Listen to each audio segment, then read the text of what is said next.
I'm Rantasmo, and ex-gays need more gay. There's a common conception in certain communities that the gay lifestyle is inherently dangerous. That somehow, being romantically involved with people of the same sex invariably leads to drug addiction, abusive relationships, AIDS, and witchcraft. Which of course is simply not true. Except for the witchcraft. But whether it's from a fear of consequences or an inability to reconcile their sexual orientation with their religious beliefs, some people are willing to go to great lengths to become straight. Welcome to the wonderfully horrendous world of conversion therapy, performed by ex-gay ministries and individuals that claim to be able to get rid of homosexual attraction.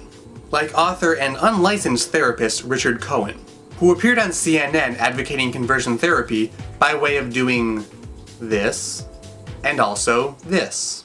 Mom! Mom! Mom! Congratulations! You are now normal.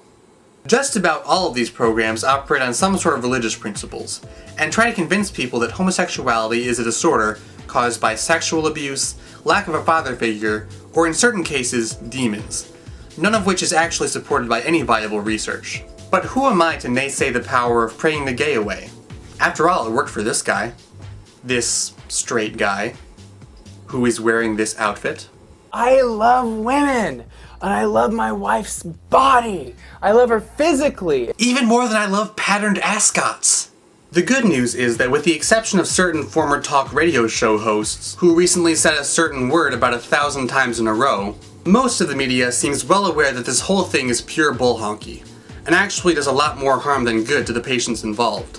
The 1999 comedy But I'm a Cheerleader is one of the more well-known films that pokes fun at the ex-gay movement.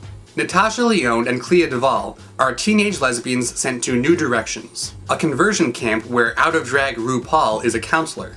It's a pretty goofy comedy, but the techniques that the camp uses aren't that far off from reality.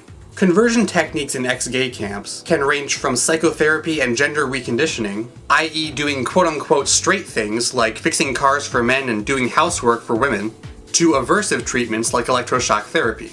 Though in real life, chances are that Prince Zuko won't be there. Dolph, homosexual varsity wrestler. How you doing? The 2007 movie Save Me takes a more dramatic approach.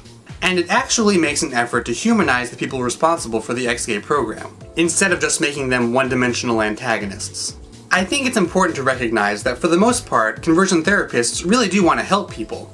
They're just a little fuzzy on the whole how reality works thing. But try telling that to Judith Light's character.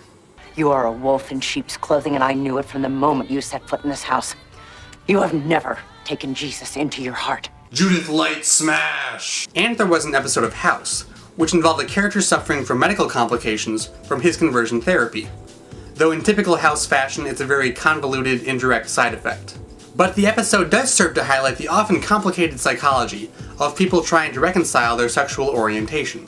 Also, spoiler alert, House is unpleasant to somebody. But who? South Park did an episode satirizing ex-gay ministries in a way that also pointed out the often tragic side effects that they can have. And just like a paperclip, God needs to bend you and shape you and make you straight. Pretty brutal imagery. But the truth is that people who try conversion therapy really are put at a higher risk of depression and suicide. You can't change a person's sexuality. All you can do is shove them deeper into their own personal closet. But sooner or later, they're probably going to start exploring that closet. And they're going to find an ascot. Far be it from me to ever bow to the intimidation of the spirit of this age, or be ashamed of the gospel. Oh, hell no. I am not ashamed of the gospel.